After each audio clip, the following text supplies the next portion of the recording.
This tree is 4,000 years old. That's amazing. It's huge. That is a huge tree.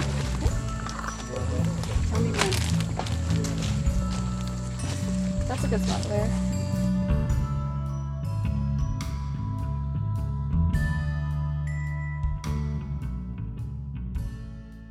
I knew that I had to do this, and I didn't know where or how, because it's not legal in the States, and I was so far from that culture that uses plant medicines for one, or psychedelics for another. I didn't know where to start, who to connect with, what questions to ask, how to do it safely. No idea. Then I stumbled across Taylor's videos in some of my snooping around and just, eating up as much information as I could find. And she had so much integrity that I kept following her, and over the space of about 2 years, here I am. Please, why did you choose to bring people here? Well, this is where I had my first ayahuasca experience, my life-changing ceremony. And I always just felt really good about the family that works here, that runs the center. They're very sweet, they're kind, they're genuine. They really care about the healing. And it just felt right to bring people here. The first retreats that I've done, that I brought people to, was in Peru, and they sort of didn't really work out. So I just decided, why not bring people here? I think those of us who had never tried it before, which was, I think, most of us, right? All of us. All of us, that's right. Came here maybe with certain expectations based on the research that we had done and the videos other people had made and what they had seen and experienced. And so I was expecting something pretty close to that. I was trying not to bring too many hardcore expectations into it. But as it turns out, I did bring that to it.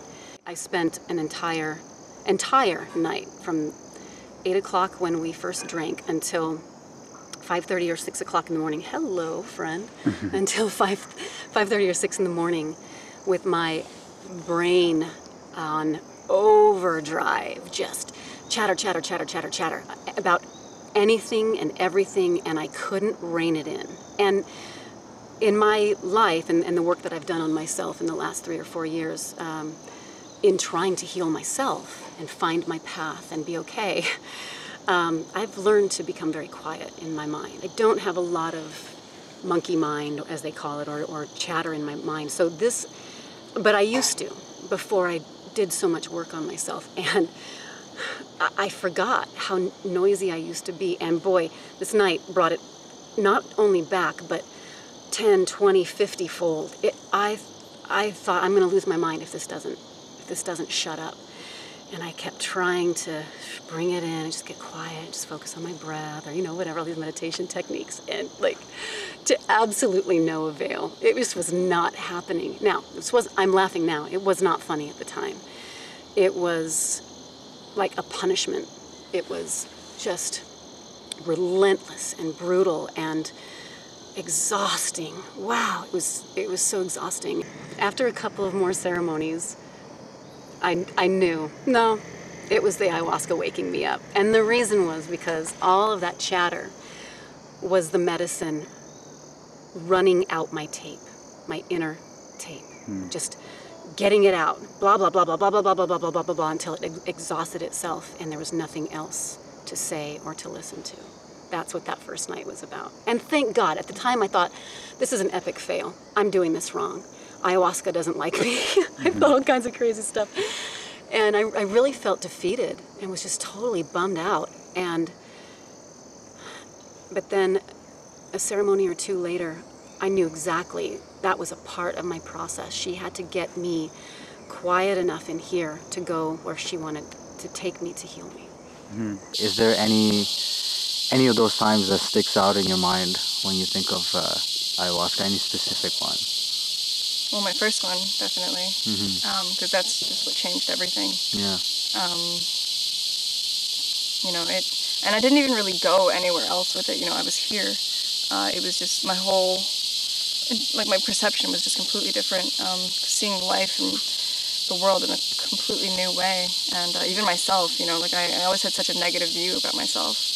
And that ceremony just completely changed that for me. I started to see myself as an amazing being that is full of potential and stuff. And ever since that, I have been doing things to help myself and make myself be a successful person, and instead of sabotaging, which is what I used to do. He blows this smoke on it, blesses it with his little motions and his funky sounds. He makes the coolest sounds. So anyway, he hands it to me. I take my ayahuasca, drink it, rinse, then hand it back to him. Then the helper hands you a bowl of tea, and you take a sip of it. You rinse your mouth. It tastes awful. Just tastes awful, bitter, planty, earthy. And then you spit in the bucket. You do that twice, and then you take 2 small sips. So I took my 2 small sips, and I handed the tea back to the helper. The shaman cleanses everyone, which is like he plays a flute, this little bow, bow, bow, bow, bow instrument. He blows smoke on you. He chants. He sings. It's really, really cool sounding. And it was like, see, I think I was the last one to get it, so there was like 8 people in front of me, and I just laid there. I don't know, it was probably an hour and a half or so, maybe longer. And it was like he was singing to me the whole time. And the vision started again. Closed my eyes, I saw space again, like blue background, stars, and then that slowly evolved into it was like Alex Gray style eyeballs in the background, thousands, maybe tens of thousands of them, just everywhere in the background. And there was like neon rainbow lightning bolts that was changing colors, just all around me. It was really cool, really pretty. And like I just went into some deep thought as I was having these visions, and eventually it turned into like, it looked like really crisp, solid 3D animation. A lot of greens, a lot of bright, vivid greens, and it just kept changing and shifting and moving, almost like a 3D wall transforming. And Did you purge at all? Or? I didn't purge. I didn't feel nauseous a bit, not one bit. Some people, it sounds like Damiano, the first night sounded like something from The Exorcist. I mean, it was just god-awful, like your intestines are coming out your throat. Yeah. I was thinking, oh man, that sounds awful. I bet that hurts. Yeah. But yeah, I didn't get nauseous at all, and I've pretty much fasted most of the day each time. The 2 ceremonies previously, I couldn't purge. Things would go out the other way, but not much. And there was a really intense holding on going on inside my body. I could feel it. I could feel, I don't know if it was my ego, if it was the constructs of my defense mechanisms that were like, we're not letting go, it's too dangerous to let go.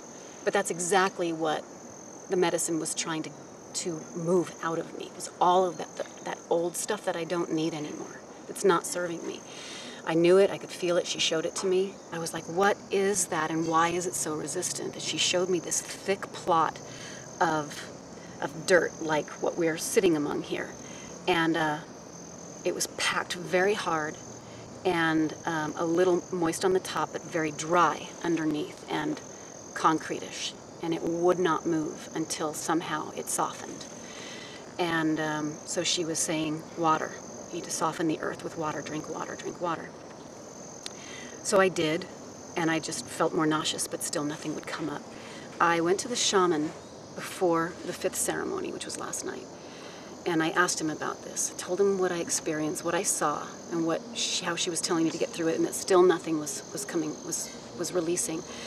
What is your advice? I asked him. What do I need to know to let this go, to release this? And he gave me advice that I took and that worked. And it was very simple. He simply said, because we're here with 9 other people. Some nights not everybody partakes, but there's a large group of people, and we all have learned to really care about each other and become kind of a family and great friends. And so there is some interaction during the ceremony with each other. And he said, don't interact with anybody and don't let anybody interact with you. You take your drink and you find your spot and you sit or lie still and do not engage. These other people's energies are coming into your space and leaving an imprint that's interrupting her work in helping you loosen that and get it out. And it's a distraction from the medicine's work. So don't engage with anybody. So I took his advice, and whoa, was that a rough night? But I knew it was going to be. I knew from the 4th ceremony we had unfinished business. This did not come up, and the purge did not come up. And on the 3rd and 4th ceremonies, when it didn't come up, I knew I'm going to have to go in there and get this. I'm going to have to go in there and drag this out. And I tried. The toothbrush down the throat, try to get things moving somehow, pushing on my stomach, forcing a dry heave until nothing would work. And last night, I did. I went in with my hand as far in as I could, and I swear my intention was to reach in and grab in whatever way I needed to pull this thing out of me. And after the 3rd one that I did, it all came. And thank God, because I was in a kind of agony I don't know if I've ever felt before. She took me to a point of relief, and the medicine then let me off the hook. And that was followed with a huge emotional release. And I've been a crier in the last 3 or 4 years because of feeling so lost. But this was crying out years of suppressed emotion that I didn't let myself feel, or it was unsafe to feel it, or I was in public when something wounded me, and you don't cry in public, or whatever. Stuff from I don't even know where it's from, but it just flooded out of me. And thank God I was in such a safe space, and the shaman and his son. I'm going to tell you something. I've never seen such masters at work. They worked and worked and worked on me to help me release this intense perturbation of just weeping and tears and pain. I felt like I was conscious of what was happening, but I couldn't control it. It was almost like the spirits of the jungle were covering me with love. I could feel the 3D animation. It was like, it wasn't saying it, but I could just feel like it was just pure love. And it was pumping in front of my face. I had my eyes closed. It was pumping in front of me, and it just circled all around me and just squeezed me really, really tight. And I was just being covered in pure love. It was just the most ultimate feeling in the world, just covered in it. And it was so powerful. And then it's like my body started rocking the hammock, and it was just like really slow, kind of trancy, and it just started getting faster and faster and faster and faster and faster and faster until I was just violently rocking back and forth. It was just crazy. I knew I was doing it, but I wasn't in control of it. And I started making these sounds. It was just like, caw, caw, rah.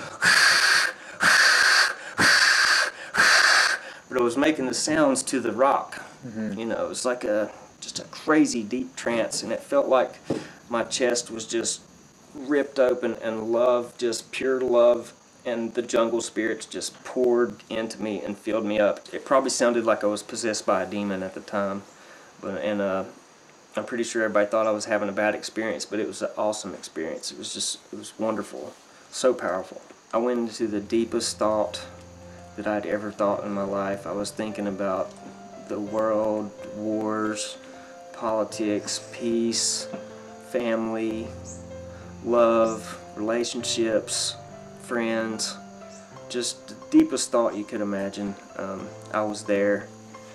It was so intense, and at the same time I was thinking, wow, I'm in the fucking jungle, I don't know, 4,000 miles from home, laying in a hammock, having ayahuasca visions in the middle of the fucking Amazon rainforest. And the animals just started going, I don't know if it was just me, but the animals just all of a sudden got extremely loud. I don't know if it was monkeys or what. I heard a bunch of different sounds, but they were just like, caw, caw, caw, caw, caw, caw, and chirping and screaming. It's like, it felt like they were celebrating my awakening.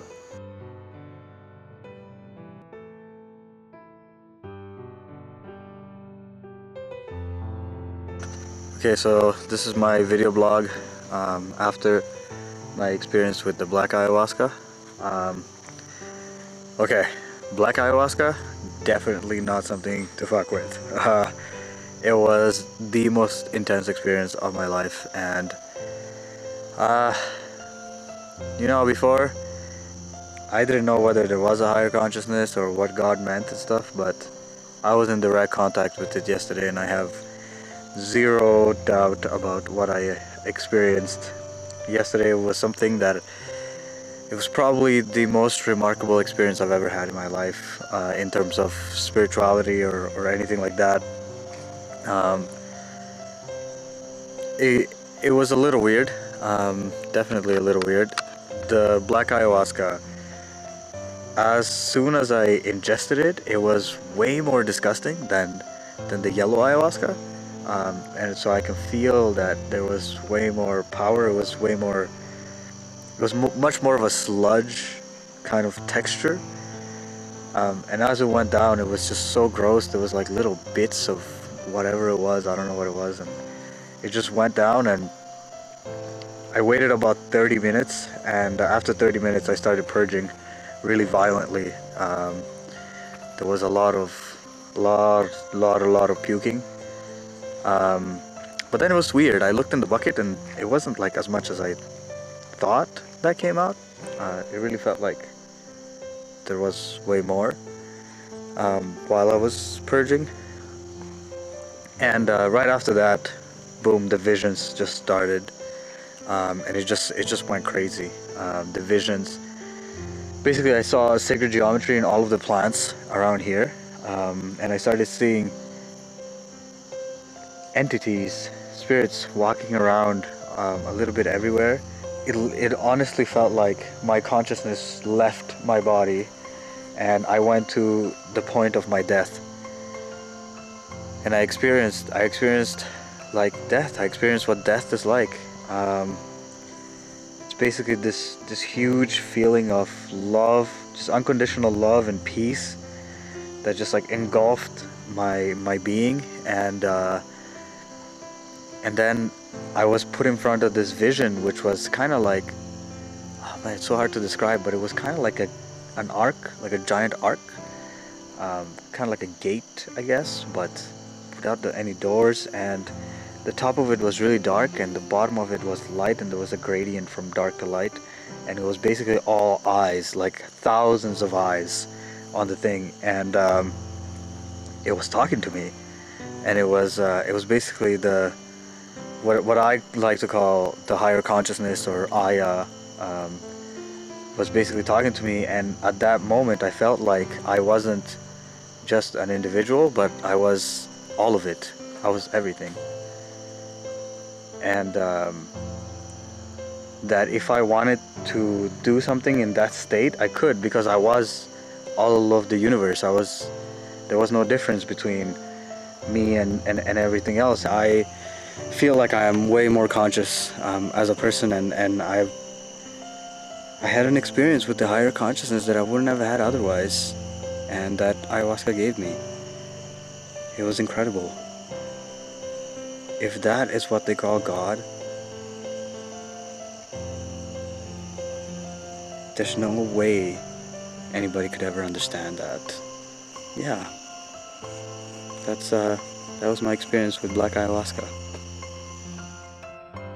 It's crazier than you could possibly imagine or describe. If you take DMT, you will communicate with something, and it's so beyond description that me talking about it is like trying to explain a kaleidoscope to a blind man. I mean, it just doesn't make sense. Like, there's no way you could explain it. I mean, it's so beyond anything you can explain. But something communicates with you when you do this stuff. And my words do it no justice. The craziest thing about DMT, because DMT is literally like having a meeting with God. It's like having a meeting with divine, unbelievably wise, incredibly loving energy, like whatever it is, the source of everything. And it leaves you so humbled that after it's over, you have it's like literally like you're still you still look like you still wear the same clothes you are, but you're not really you anymore. I mean, you literally have been changed. You know, you have experienced something that very few humans experience. And the thought to me that people can go through their entire lives and not know about this is an incredible waste of time. It's like your life could be so much more positive and so much more interesting and fascinating, and you would be so much more humble and aware of what you really are and where you really stand if you just have this experience. We pretend that we like question shit, but a lot of what, you know, people, when they say they're questioning things, a lot of what you're doing is sort of like following a certain pattern, whether it's a liberal pattern or a conservative pattern. But the thing that makes you really question shit is a psychedelic experience. The blowout ones, where you just go to another dimension and you just realize that how can that could be reality. This reality is only this reality because this is what it is, and this is an ashtray, and this is a fucking can of soda. This is what it is. But this doesn't have to be like this. This could be that crazy kaleidoscope world that exists when you take DMT. I mean, that might be reality. This isn't the only possibility, and the realities that you experience when you're high on psychedelics, yeah, they're hallucinations. It's something that's probably not really there, or it's a window to something that is there and you can't tune into without psychedelics. You could be swimming in a soup of possibilities. Soup of possibilities. Soup of possibilities. Soup of possibilities. Soup of possibilities. Reality is much more complicated than we imagine, and the very small part of reality that we normally relate to, like an iceberg, the tip of the iceberg is above the surface, but 9/10 of it is below the surface. 9/10 of reality may be below the surface of our normal everyday consciousness, but it may be vitally important for us to find ways to access that other 9/10 of reality below the surface, and that's what altered states of consciousness appears to allow us to do. My visions pretty much, you know, I didn't have a whole lot of visions, but the ones I got were really meaningful. I said, show me and teach me about the love of my family. And, you know, it's my family in general, but in particular, I was talking about the girl in my life and her son that I'm gonna raise. And I saw a little boy, the background turned really, really bright green, and it was like I was going through an amusement park ride, you know, going through curves, up and down, tunnel-like. But I definitely felt like I was moving, and I saw a little boy climbing a rope. It was a bright green background and a black silhouette of a little boy climbing a rope. And that was really cool. You know, I was just happy and fucking positive all night. I kept telling everybody I love them. You know, I told Darby I loved her. She's my spirit walker sister. You're my spirit walker brother. We've come in here and we're our own tribe. And I pointed at Juan, the shaman, and I said, and I fucking love you guys. I fucking love all you guys. I seriously do, and I do. And we were laughing, and I said, God damn, I want to be part of the tribe. Where the fuck do I sign up? So do you feel like you got the answers you were looking for? Yeah, I mean, yeah. Totally different, you know. I never expected I'd be saying the things I'm saying now when I got here. You know, I love them. You know, I love that girl and that little boy, but I never thought I'd take it to this level. Ayahuasca's definitely pushed it up where it should be, I think. I've got a good feeling I may marry this girl one day. She's got to come here. I got to bring her here. I'm thinking about giving the kid Quichua as a last name, maybe, because without this, it wouldn't be possible. What I'm doing, it just wouldn't be possible. That's still, you know, we got to have a discussion about that when we get back, but definitely going to rename him. the lesson was not only about how to get the purge out, but also, which is so important, you can't have this process without the purge, you can't get the healing without the purge. But what she ultimately showed me was my lack of gratitude my whole life. And you wouldn't entirely know that to be true about me. If you knew me, you'd say, no, you're very thankful. You're always, appreciative and very kind and really acknowledging when people do nice things for you. And this is true. But we're talking gratitude on a much deeper level, where she showed me pain and fear and trauma caused by my parents, which I'm sure we all have a little of that from when we were very, very young and didn't understand how to make sense of what we thought we saw going on.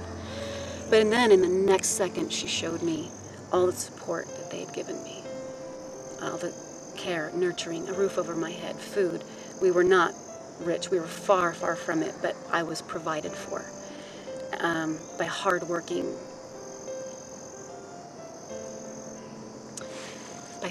people.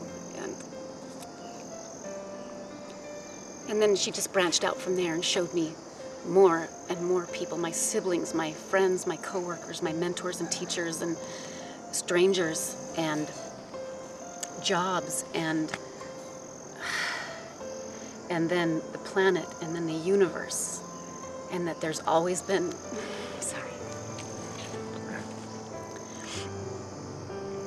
that there's always been support there. That I'm like the medicine, life may not be giving me what I want, but it's always giving me what I need.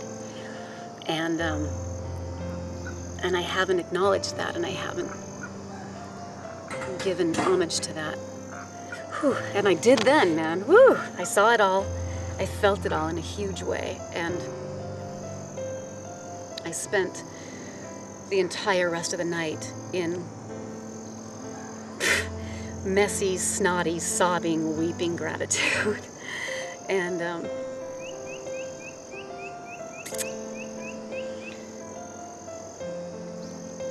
she didn't give me what I wanted, but she gave me what I needed.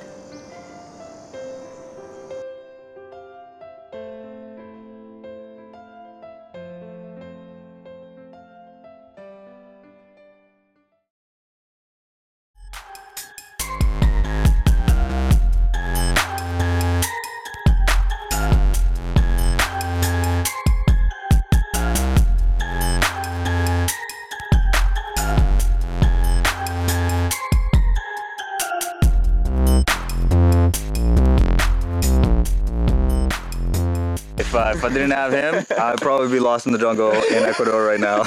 So, thank you, Keith. You're welcome. Brother, man. Yeah, for sure. Cool.